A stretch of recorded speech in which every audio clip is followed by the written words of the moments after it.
सनातन धर्म मजबूत होगा तो भारत मजबूत होगा, भारत मजबूत होगा तो सनातन धर्म मजबूत होगा। जिसने मुझे मारा है मैंने उसको मारा है। जो राम भक्त होगा वही राष्ट्र भक्त भी बन सकता है। दुश्मन को दुश्मन की भाषा में जवाब भी दे सके। याद करना, ये बांटने वाले तत्व, इनमें रावण और दुर्योधन का ही डीएनए इसमें काम कर रहा है।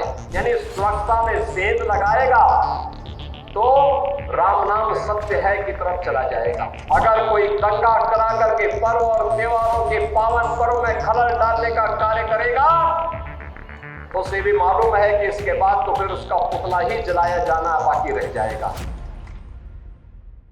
सनातन धर्म और भारत एक दूसरे के पूरक हैं। सनातन धर्म मजबूत होगा तो भारत मजबूत होगा, भारत मजबूत होगा तो सनातन धर्म मजबूत होगा। अगर इनमें से कोई भी कमजोर होता है तो मान के चलिए दोनों कमजोर होते हैं। विरोधी हावी होंगे तो दोनों को कमजोर करने का प्रयास करेंगे। और यही कारण है जब देश के दुश्मन सफल नहीं हो पा रहे हैं तो विभेद पैदा करने का कार्य कर रहे हैं, अफवाह पैदा करने का काम कर रहे हैं, गाली गलौज पे उतर करके कार्य कर रहे हैं। लेकिन अब जैसे को तैसे का जवाब तो देना ही पड़ेगा।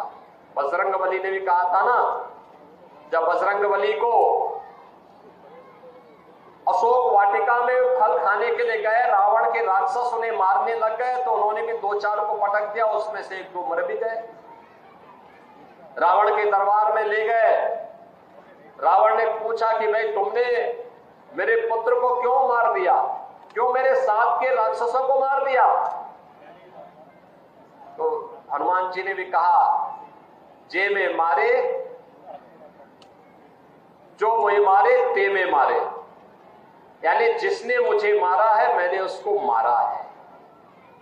वो बेवजह में फल खा रहा था, अरे फल तो प्रकृति के द्वारा दिया गया, मैं उसको खा रहा था, भूख लगी थी, वो मुझे मारने लगे, पत्थर मारने लगे, तो जो पत्थर मारते थे मैंने भी उसको मार दिया।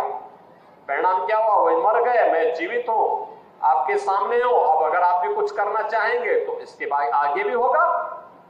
तो रावण ने कहा कि मैं इसको पूंछ पे आग लगा दूं। तो उन्होंने कहा इसका परिणाम भी देख लो। हनुमान जी की पूंछ पे आग लगाई तो उन्होंने पूरी सोने की लंका को ही भस्म कर डाला। बहनों और भाइयों, बजरंगबली बनिए, बजरंगबली। आदर्श राष्ट्रभक्त भी, जो राम भक्त होगा वही राष्ट्रभक्त भी बन सकता है। और दुश्मन को दुश्मन की भाषा में जवाब भी दे सके। जो देश का दुश्मन है वो हमारा मित्र नहीं हो सकता, कभी नहीं हो सकता। देश का दुश्मन हम सबका दुश्मन है और यह संकल्प हम सबका दीपावली के पर्व पे होना चाहिए।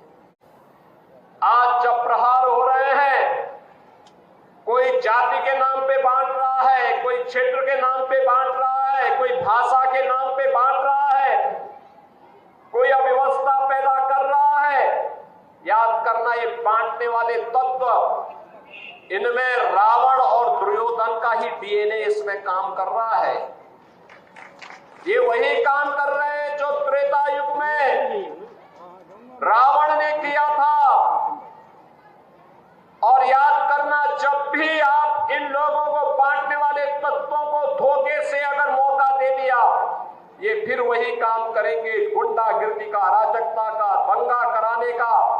कहीं ताड़का को भेजेंगे, खरदूषण को भेजेंगे, कहीं चंडमुंड इनके जाएंगे, अव्यवस्था पैदा करेंगे, दुर्व्यवस्था पैदा करेंगे। बेटी की सुरक्षा के लिए, किसी बहन की सुरक्षा के लिए ये लोग खतरा पैदा होंगे। कहीं पर गरीबों की जमीनों पर कब्जा करेंगे, कहीं व्यापारी का अपहरण करेंगे, कहीं राह चलते हुए किसी राहगीर को गोली मारेंगे, कहीं दंगा भड़काएंगे, पर्व और त्योहार के पहले दंगा भड़काएंगे, उसमें खलल डालने का काम करेंगे। यही तो ये लोग करते थे 2017 के पहले। आज दीपावली का इतना पावन पर्व है, पूरे प्रदेश में कल दीपोत्सव, आज भी दीप घर घर जलेंगे और कितना शांति और सौहार्दपूर्ण तरीके से, निश्चिंत तरीके से आप आयोजन के साथ जुड़े। सबको मालूम है कि अब कोई खतरा यानी सुरक्षा में सेंध लगाएगा तो राम नाम सत्य है की तरफ चला जाएगा। अब सेंध नहीं लगा पाएगा। अब कोई जबरन कानून को हाथ में लेगा तो उसे भी मालूम है कि कानून उसको फांसी के फंदे तक लेके चला जाएगा। अगर कोई किसी बेटी पर हाथ डालेगा, किसी राह चलती हुई किसी बहन पर की इज्जत के साथ खिलवाड़ करेगा तो उसे भी मालूम है कि ये रास्ता उसे दुर्योधन और दुशासन की गति को प्राप्त प्रदान कर देगा। रावण और कुंभकर्ण की तरह ही उसकी भी दुर्गति कर देगा।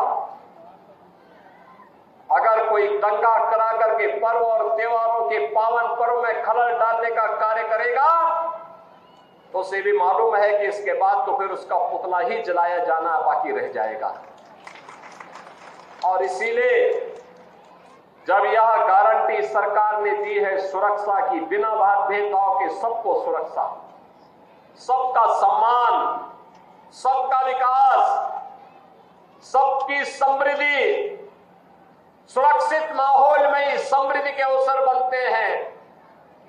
एक सुरक्षित माहौल में ही उज्जवल भविष्य की परिकल्पना को साकार किया जा सकता है और उसी को साकार करने के लिए हम बार बार इस वन्य गांवों में आते हैं।